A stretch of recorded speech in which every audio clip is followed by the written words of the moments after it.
Hey everyone. Today we're going to talk about how to connect to a Ubuntu server using remote desktop connection. I'm using our 2 GB plan running Ubuntu 18.04.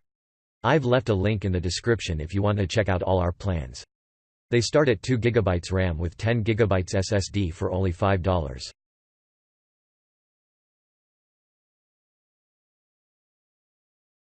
So the first thing we do is SSH into our Ubuntu server.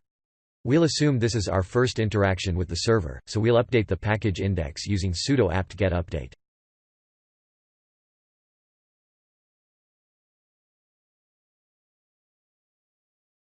Next, we'll install xRDP.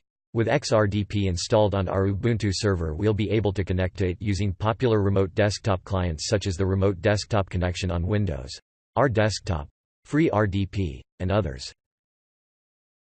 This may take a few minutes, so I'll skip ahead. Next, we'll need to install our preferred desktop environment. In our case, we'll be installing XFCE. It's one of the most lightweight and hassle-free desktop environments, and it's my favorite for budget servers. We install it by running sudo apt-get install xfce4.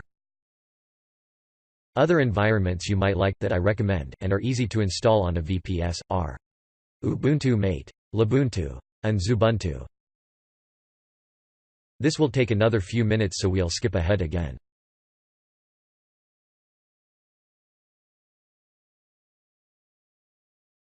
Now that we've installed xRDP and our desktop environment, we should be able to connect using the remote desktop connection on any of the Windows versions from the past few years. Just go into the Start menu, search for Remote Desktop Connection, and run it. At the prompt, enter your server's IP address and click Connect.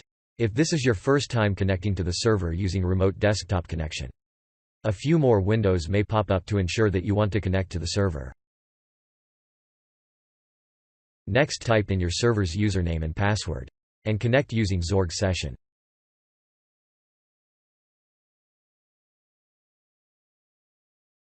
And that's it. You're now connected to your Ubuntu server using Microsoft's remote desktop connection.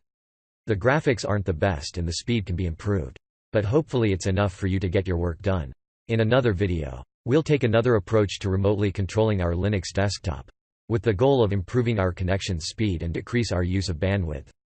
If you encountered any issues when following this tutorial, then let us know and we'll try and help as soon as we can. Until next time.